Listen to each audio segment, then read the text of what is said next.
اتنا تیزی سے جو انخلا ہو رہا ہے پاکستانیوں کا، اس سے قبل ہم نے تو کبھی نہیں دیکھا۔ دیکھیں جی، بہت شکریہ۔ یہ جو تیزی سے انخلا ہو رہا ہے، اس کی جو مین وجہ ہے یہاں پہ ان امپلائمنٹ ہے، جو ادھر ابھی اس ٹائم پہ پچھلے کچھ عرصے کے اندر ہماری جو ایکسپورٹس ہے جس کے اندر کمی دیکھنے میں آئی ہے، اور ہماری اکنامک کنڈیشن اس ٹائم پہ جو ڈاؤن ہوئی ہے، اس کے سبب یہ ہے کہ جیسے ایپٹما کی رپورٹ کے مطابق تقریباً 60 سے 70 لاکھ لوگ ایپٹما کی رپورٹ کے مطابق ان امپلائڈ ہوئے ہیں۔ اس کے علاوہ ہماری لوکل انڈسٹری پہ امپیکٹ پڑا ہے، بجلی گیس وغیرہ کی، اس کی وجہ سے ہمارا امپیکٹ پڑا ہے، اور جہاں جس بھی جگہ پہ اگر 10 سٹاف تھا تو اب اس کمپنی کے اندر 8 سٹاف ہو گیا، تو ان امپلائمنٹ بڑھتی جا رہی تھی اور آپ کی یوتھ کی اویلیبلٹی بہت زیادہ تھی۔ تو اس وجہ سے یہ اب دیکھنے میں یہ آیا کہ پچھلے کچھ عرصے میں ہماری پاکستان کی یوتھ جو ہے بیرون ممالک جا رہی ہے، اور اسپیشلی یہ گلف سٹیٹس کے اندر ان کا رجحان زیادہ ہے، کیونکہ وہاں پہ جاب کا حصول کمپیریٹیولی بہت آسان ہے یورپین کنٹریز کے۔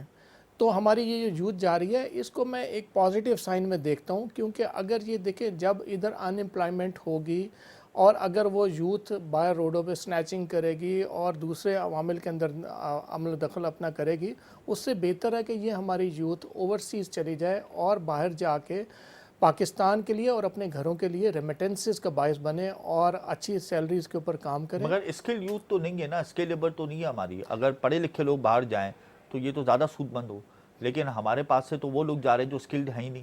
تو اس کے لیے آپ نہیں سمجھتے کہ حکومت کو کوئی بہتر سے بہتر پالیسی متعارف کرانی چاہیے، تاکہ ہم لوگ اگر باہر بھی جا رہے ہیں روزگار کے حصول کے لیے تو کم از کم ہم واپس سیٹل ڈاؤن تو ہوں تاکہ ریمیٹنسز آ سکے۔ دیکھیں اس کے اندر یہ ہے کہ آپ ایک طرف یہ چیز آپ نوٹ کیجئے گا کہ ایک طرف ہمارے جو سوشل میڈیا اور دوسرے جو پلیٹ فارمز ہیں ہمیشہ یہی چیز ہائی لائٹ کرتے گئے ہیں کہ جی ہمارا برین ڈرین ہو گیا ہے۔ اچھا، اور دوسری سائڈ پہ ہم کہتے ہیں کہ جی ہم سکلڈ ورکر کو باہر بھیجیں اور ہائیلی پروفیشنل اور ان کو باہر بھیجیں تاکہ ریمیٹنسز میں اضافہ ہو۔ تو لیکن جب انسکلڈ ادھر ان کے ان امپلائمنٹ بڑھ گئی ہے، اگر وہ انسکلڈ جا رہے ہیں ساتھ سکلڈ بھی جا رہے ہیں، تو یہ سارا ایک بنچ بنتا ہے ہمیشہ۔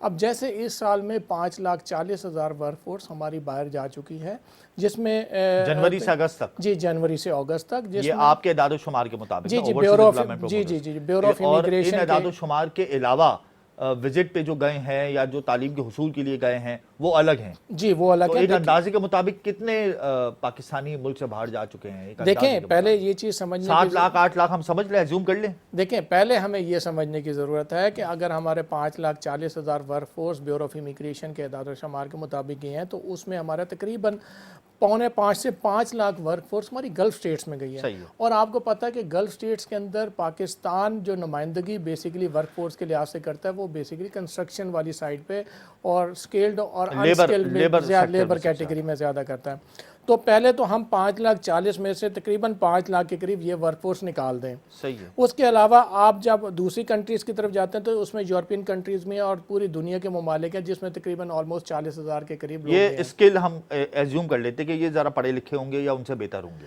دیکھیں ہاں بالکل کر سکتے ہیں کہ یہ ہائیلی سکلڈ بھی ہوں گے، سکلڈ بھی ہوں گے اور پروفیشنل لوگ بھی ہوں گے۔ صحیح ہے۔ لیکن اس چیز کو آپ پازیٹیو سینس میں دیکھیں، بات یہ ہے کہ جو لوگ آپ کے مطابق جو وزٹ ویزے پہ گئے ہیں، جو کہ نارملی گلف سٹیٹس کے اندر وزٹ ویزے پہ جاتے ہیں، سعودی عربیہ نہیں جاتے، جو کہ نارملی آپ کے یو اے ای، قطر، بحرین اور ان ممالک کی طرف جاتے ہیں جن کو کوئی پلیٹ فارم نہیں ملتا، تو وہاں سے ڈائریکٹ امپلائر جو ہے اس کو ویزا پرووائڈ کر دیتا ہے۔ یہ لڑکے کی اپنی کاوش ہوتی ہے، کوشش ہوتی ہے، جس کو وہ یوٹیلائز کرتا ہے اور اس کے بعد وہ اپنے ویزے کو، وزٹ ویزے کو اپنے امپلائمنٹ ویزے میں ٹرانسفر کرتا ہے۔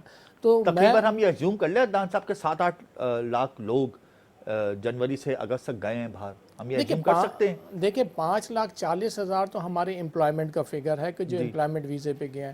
اس کے علاوہ میں یہ سمجھتا ہوں کہ تقریباً 50 سے 60,000 لوگ وہ بھی گئے ہوں گے جو وزٹ ویزے پہ گئے ہیں اور جو کہ ایجوکیشن ویزے پہ گئے ہیں، جن کا مین ٹارگٹ جو ہے امپلائمنٹ ہی ہوتا ہے، اپنے ایجوکیشن کو وہاں پہ کمپلیٹ کرنے کے بعد وہ پاکستان کو وہاں پہ ریپریزنٹ کرتے ہیں۔ یعنی 8 مہینے میں تقریباً 6-6.5 لاکھ پاکستانی ملک چھوڑ کے چلا گیا اور مزید ابھی درخواستیں پینڈنگ میں ہیں۔